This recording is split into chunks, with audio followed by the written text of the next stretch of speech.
याद तो है ना आपको? भूले तो नहीं ना? हाँ भाई, थोड़ी देर में ही सही, लेकिन चाइनीज बहू की कहानी आ ही गई। क्या हो रहा है ये देश में? चाइना ने तो आतंक ही मचा रखा है। अरे क्या हो गया, क्यों चाइना को कोसता रहता है? भूल मत, तेरी ससुराल चाइना की ही है। हाँ माँ, पर ये देखना, लड़ाई झगड़े, ये बीमारी, ऊपर से ये देश कितना चालाक है, अंदर न जाने क्या क्या करता रहता है।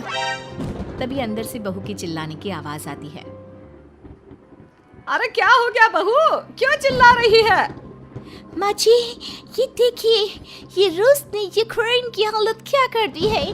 ऊपर से चाइना में 2 बड़ा लॉकडाउन लग गया है। माँ जी, अब क्या किया जाए? अरे तो तुम लोगों को क्या परेशानी हो रही है, मैं तो यही नहीं समझ पा रही हूँ। वो क्या है ना माँ, हम लोग चाइना जाने की सोच रहे थे, सांगसू के भाई की शादी है। तो क्या? अरे कौन सा उन लोगों के यहाँ भाई घोड़ी चढ़ता है जो बहन काजल लगाकर नेक लगी? माँ जी, उसकी आंखें बहुत छोटी छोटी है, उसमें या तो पुतली रह सकती है या काजल। साले की पुतली निकाल कर काजल लगा दो, अंधा कहीं का। क्या क्या बोले तुम मेरे भाई के बारे में? अरे नहीं नहीं बहू, वो तो बोल रहा था कि तुझे नेक मिल जाएगा। है, बहन है ना तू उसकी। नहीं नहीं माँ जी, मैं सब समझती, ये मेरे भाई का मजाक बनाते रहती। कितना शीरा है मेरा भाई, बिल्कुल छिपकली जैसा। नहीं नहीं बहू, सीधा गाय जैसा होता है। सही पकड़े हैं माँ जी। हाँ, तो मेरे भाई की शादी है, मैं चाइना जरूर जाऊंगी। तभी एक पड़ोसन आ जाती है। अरे नहीं नहीं बहू, तू कहीं ना जा, हम लोगों का मन कैसे लगेगा तेरे बिना। ले बहू, तेरे भाई के लिए ये शॉल रख ले, हमारी तरफ से गिफ्ट कर देना। अरे सब कितने अच्छे हैं, मेरी चाइनीज बहू को कितने प्यार से तुम लोगों ने एक्सेप्ट कर लिया। सच में बड़ी भाग्यशाली हूँ मैं। कैसी बात कर रही है? ये तो हम लोगों के देश की एक खूबसूरती है कि हर किसी को दिल से अपना लेते हैं, बस वो भी दिल से हमें अपना समझे। कैसी बात कर रही है आंटी जी? मेरे लिए आप सब सासू माँ जैसी ही हैं। मुझे भारत बहुत अच्छा लगता है, ये सबसे अच्छा देश है, मेरा भारत महान। वैसे भी लड़की की शादी जहाँ होती है वो तो वहीं की हो जाती है ना। जीती रे बहू, सही बोल रही है। औरत तो होती ही पानी की तरह है, जो जहाँ जैसे रखे वैसी ही शेप ले लेती है। आंटी जी, ये थोड़ा सा ज्यादा हो गया, समझ नहीं आया। नो प्रॉब्लम, मैं चाय बना कर लाती हूँ। फिर क्या, वो दिन भी आ जाता है जब बेटे बहू को चाइना जाना पड़ता है। वहाँ जाकर बहू का भाई कहता है, मेरे बहन आ गए, मेरी बहन आ गए। मैंने सबको बोला कि सब हिंदी में बात करेंगे, नहीं तो बहन नाराज हो जाएगी। थैंक्स बॉय, हिंदी मेरी भाषा है। अब मुझे उसमें बात करना अच्छा लगता है। आपने जीजा जी से मिलो। ओ बहन, तुम अंदर चलो। सभी बहू को अंदर लेकर चले जाते हैं, लेकिन सांगसू का पति, वो तो बेचारा चाइना के ससुराल के आंगन में अकेला खड़ा रहता है। काफी देर तक जब कोई उसे नहीं पूछता तो वो माँ को घर पर फोन करता है। हाँ बेटा, पहुँच गए ना कुशल मंगल? हाँ माँ, लेकिन सांगसू पता नहीं कहाँ है, वो तो अंदर गई है, तब से बाहर आई ही नहीं। अरे कैसी बात कर रहा है? तो तू अंदर चला जा, तू बाहर क्यों है? अरे दामाद है तू वहाँ का, उन लोगों ने तुझे बिठाया, चाय पानी कुछ नहीं पूछा? नहीं ना माँ। तभी सामने से सांगसू आती है। क्यों आप अभी तक तैयार नहीं हुए? और ये बैग लेकर क्यों कमरे से बाहर आए? इसे वहीं रख देते। कमरा? कौन सा कमरा? अरे कैसी बात कर रही हो? जब से तुम अंदर गई हो मैं बाहर ही तो खड़ा हूँ। बहू को बहुत हैरानी होती है और गुस्सा भी आता है। तभी उसका भाई और माँ आ जाते हैं। अरे सांगसू, अंदर खाना लग गया है, पहले ये बताओ कि मेरे पति को किसी ने खाना या पानी क्यों नहीं पूछा? वो भारत से ससुराल पहली बार आया है, वो भी मेरे कहने पर। उनकी इज्जत क्यों नहीं की? देख बेटी, तूने जबरदस्ती जिद में शादी की थी तो हम लोगों ने कर दी, लेकिन अब तुम ये सोचो, पूरी चाइना में मैं इस इंडियन को अपना दामाद बताऊं? So sorry. हाँ संगसू, और तुम भी चुप रहना, नहीं तो वो लोग मेरी शादी तोड़ देंगे। ओह, ऐसी बात है। कोई बात नहीं, मैं बाहर होटल में रह लेता हूँ, तुम वही करो जो ये लोग चाहते हैं। कैसी बात कर रहे हो? शादी के बाद पति जैसा भी हो, जो भी हो, पति होता है। वैसे भी तुम्हारे पूरे परिवार ने, सब ने बिना सोचे मेरा साथ दिया, मुझे एक्सेप्ट किया, प्यार किया। मैं अपने देश में आपको अकेला कैसे छोड़ सकती हूँ? ये हिंदी फिल्म का ड्रामा बंद करो, मैं अब ये बर्दाश्त नहीं करूँगी। चुपचाप अंदर चलो, नहीं तो ये शादी वादी यहीं खत्म करके इसे अकेले ही इंडिया जाना पड़ेगा। कैसी बात कर रही हो माँ? ये मेरे पति हैं। नहीं था, हम लोगों ने यहाँ वकील को बुला लिया है, जिसके बाद अब तेरा तलाक करा के हम यहाँ के चाइनीज लड़के से तेरी शादी करा देंगे। अरे कैसी बात कर रहे हो? हम तो यहाँ तुम्हारी शादी के लिए आए थे। नहीं नहीं, मैं सांगसू के बिना नहीं रह सकता हूँ। हाई वोल्टेज ड्रामा होने के बाद से ही सारा माहौल खराब हो जाता है कि तभी एक लड़की आती है।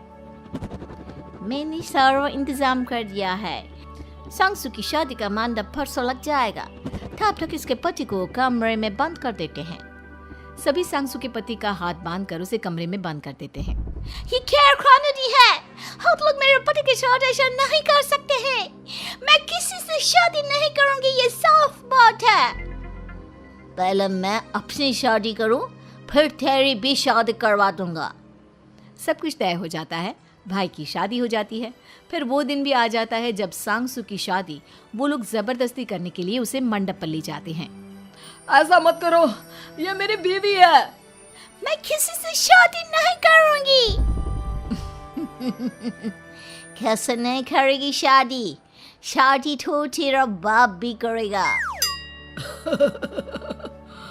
हो, मैं करूंगा शादी। प्लीज कोई मेरी शादी किसी अच्छा औरत से करवा दे। चुप, बिल्कुल चुप।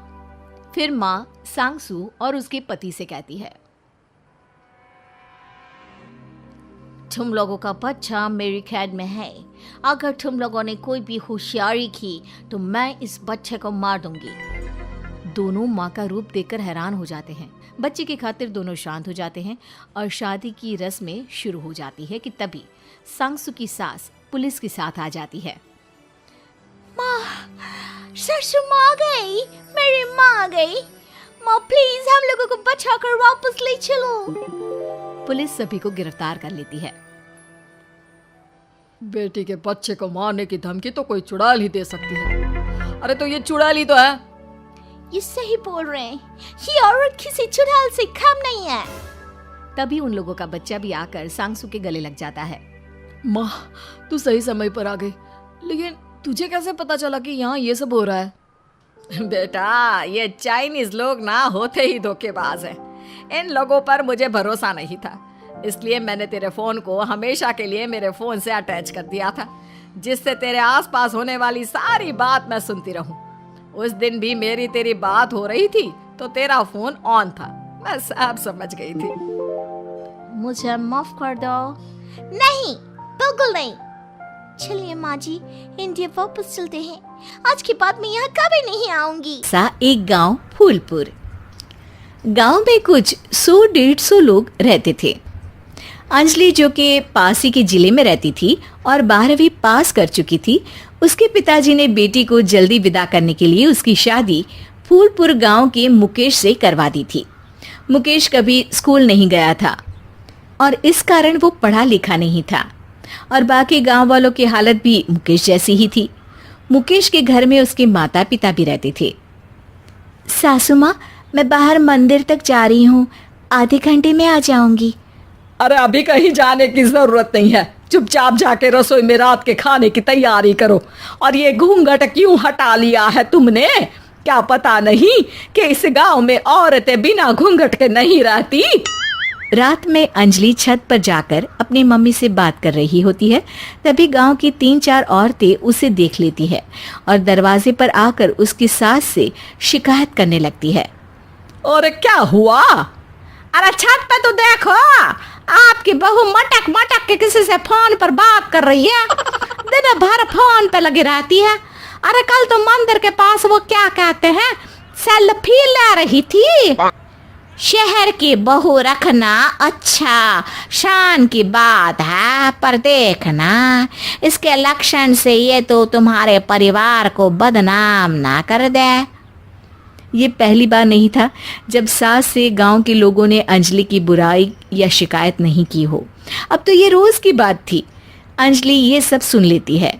जब वो नीचे जाती है तो मुकेश भी वहां आ जाता है। सास कहती है, बेटा, लोग घर आकर शिकायत करने लगे हैं बहू के कामों की। देख लो, पति हो, संयम से रखो इसे। माँ जी, मैं तो अपनी माँ से बात कर रही थी क्योंकि यहाँ कोई बात करने लायक ही नहीं है। और अब मैं माँ के पास ही रहूँगी। वहाँ क्या रहना, वहाँ बाहर के लोग तो ठीक है, पर घर के लोग भी इज्जत ना दे सके। अरे नहीं नहीं अंजलि, ऐसा नहीं है, धीरे धीरे सब ठीक हो जाएगा, तुम फिक्र ना करो। अरे बस कुछ बोलना ही नहीं है, सर पे चढ़ा रखा है बहू को। सास मुकेश की नरम बात सुन के वहां से मुंह चढ़ाकर चली जाती है। मैं तो कहती हूँ हम दोनों शहर चले जाते हैं। मैं पढ़ी लिखी हूँ, मुझे वहाँ नौकरी भी मिल जाएगी और थोड़े दिनों में आप भी वहाँ कुछ काम ढूंढ लेना। अरे नहीं नहीं अंजलि, हम यहाँ ना गांव का खेत, माँ पिताजी को छोड़कर शहर नहीं जा सकते। माँ पिताजी को कैसा लगेगा और गांव वाले क्या सोचेंगे?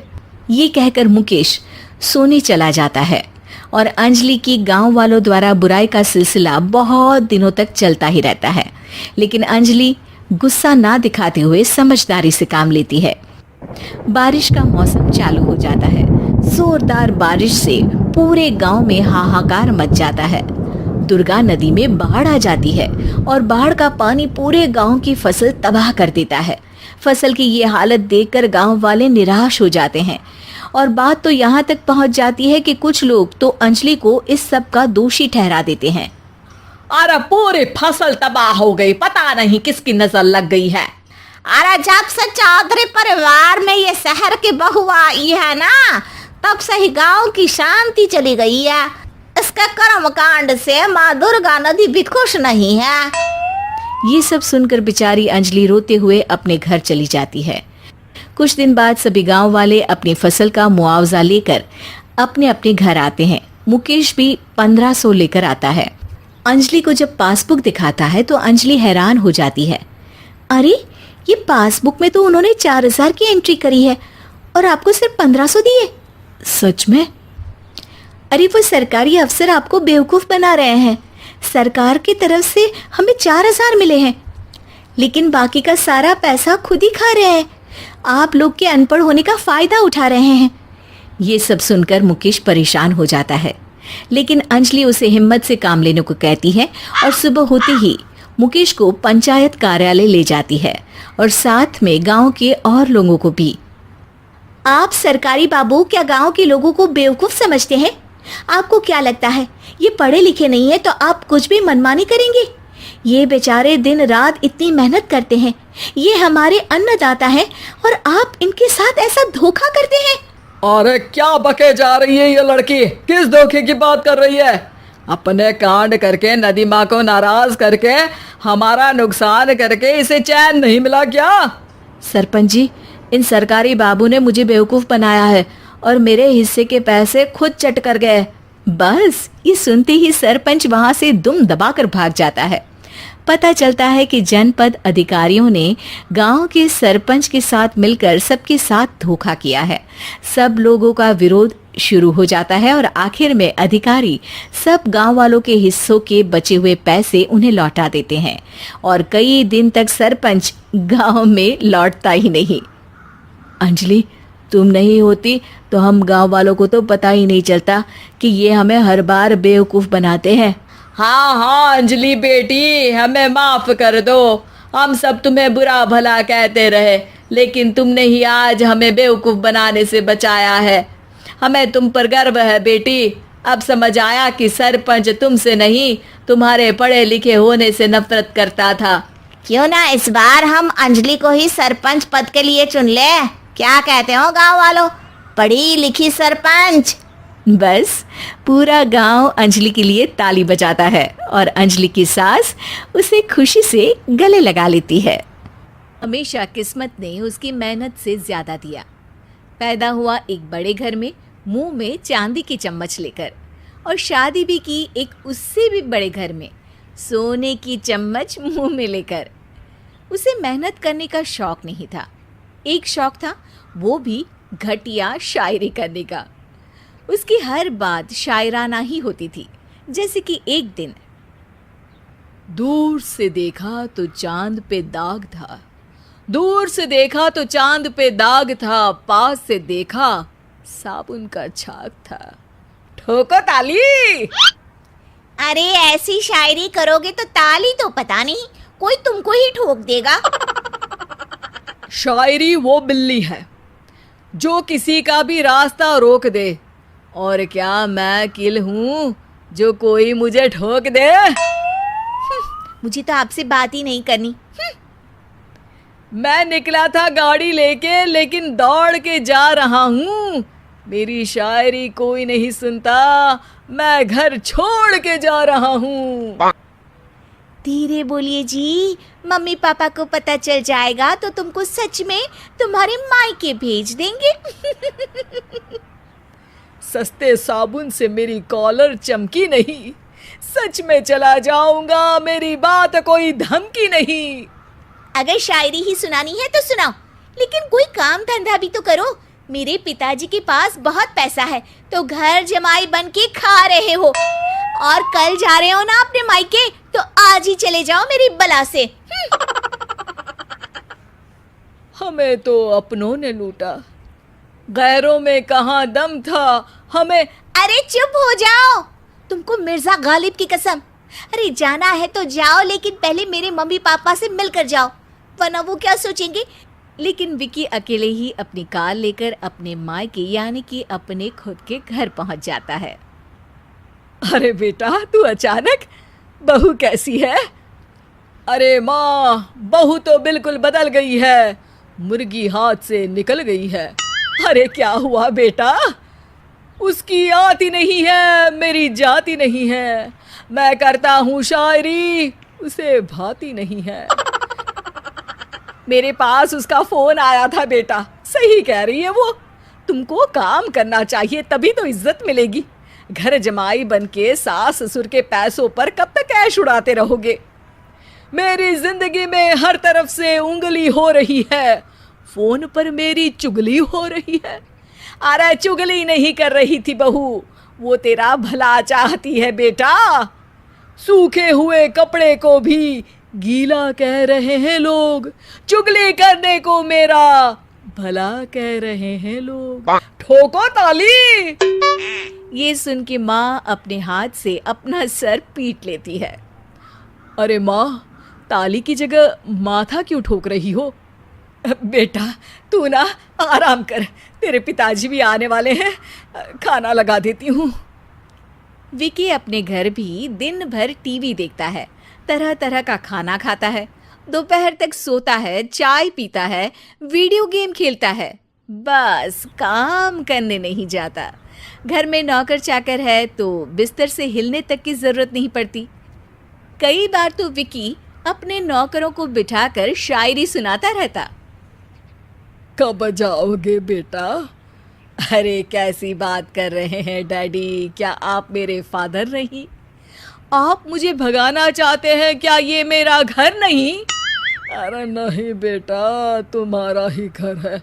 हम तो चाहते थे कि तुम यहीं रहो और मेरा काम आगे बढ़ाओ, लेकिन तुम ही चले गए घर जमाई बनने। अरे मेहनत तो गधे भी करते हैं, मैं अच्छी किस्मत लेके पैदा हुआ हूँ, मैं घर जमाई हूँ, ससुराल का फूल गेंदा हुआ हूँ। ठोको ताली।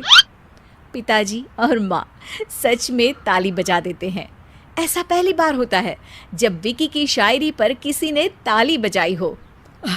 अरे आप लोग सच में ताली बजा रहे हैं? हाँ हाँ बेटा, तुम्हारे ससुर का फ़ोन आया था। बोला जब तक घर जमाई जी कोई काम ना करने लगे हमारे यहाँ मत भेजना। अब तू तो काम करने से रहा और तुझे रहना भी है हमारे घर में ही, करेगा भी शायरी ही, और बार बार ठोको ताली बोलेगा तो आदत डाल ही लेते हैं ताली ठोकने की। विकी उसी वक्त खड़ा होता है और बहुत गुस्से में सीधे ससुराल के लिए निकल जाता है। फिर से आ गए? लेकिन सुमन को देखते ही विकी पिघल जाता है। अब सुमन, आई एम सॉरी, आज से ना मैं सिर्फ शायरी ही नहीं बल्कि काम भी करूँगा। तुम अपने ऑफिस में बात कर लेना, कोई भी मेहनत का काम कर लूँगा। मैं घर जमाई बन के रहूँगा लेकिन काम करूँगा और इज्जत से रहूँगा। मतलब सिर्फ तुम नहीं आए हो, तुम्हारे साथ तुम्हें अकल भी आ गई है। मैं अपने कारखाने का मैनेजर बनाता हूँ तुमको, कल से मेरे साथ चलना वहाँ। थैंक यू ससुर जी। थैंक यू से काम नहीं चलेगा, एक शायरी सुनानी पड़ेगी। है ज़रूर। ससुर के पास पैसा होते भी मेहनत जिसको भाई है, वही सच्चा दामाद है, वही अच्छा घर जमाई है। ठोको ताली। सब विकी की शायरी पर ताली ठोक देते हैं। शिक्षा: जब किस्मत आपको बहुत सारा दे दे तो उसकी कद्र करनी चाहिए और मेहनत करना कभी नहीं भूलना चाहिए।